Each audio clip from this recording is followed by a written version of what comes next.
امام ابن القیم رحمہ اللہ احکام اہل الذمہ میں کہتے ہیں بشعائر الکفرہ المختص به فحرام بالاتفاق، کافروں کو ان کے آیات میں مبارکباد دینا حرام ہے. مثلا کوئی ان یہنئہم بأعیادہم، ان کے عید پر مبارکباد دے، وصومہم، ان کے روزہ رکھنے پر مبارکباد دے.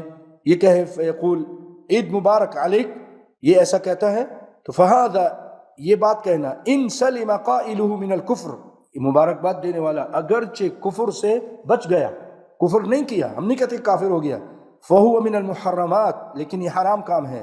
وہو بمنزلۃ ان تہنیئتہ بسجودہ للصلیب بل ذلک اعظم اثما، یہ جو آپ مبارکباد دیتے ہو جیسے وہ صلیب کو سجدہ کر رہا ہے اور اس کے صلیب کے سجدے کرنے کو آپ اس کو کہتے ہیں مبارک ہو، بلکہ بل ذلک اعظم اثما عند اللہ، یہ بہت بڑا گناہ ہے اللہ کے نزدیک، واشد مقتا، اور بہت بڑا غصے کا سبب ہے، من التہنیئۃ بشرب الخمر، یہ جو آپ مبارکباد دیتے ہو شراب پینے سے بھی زیادہ گناہ کا کام ہے.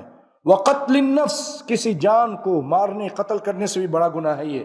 وارتکاب الفرج الحرام ونحوی، حرام فرج کا ارتکاب یعنی زنا کرنے سے بھی بڑا گناہ ہے یہ کہ آپ کسی کو عید کے دن مبارکباد دو عیسائیوں کی عید پر، ایسا ہے جیسے آپ اس کے صلیب کو سجدہ کرنے پر آپ مبارکباد دے رہے ہیں. یہ کون کہہ رہا ہے؟ ابن قیم رحمہ اللہ تعالی اپنی کتاب احکام اہل الذمہ میں یہ کہتے ہیں.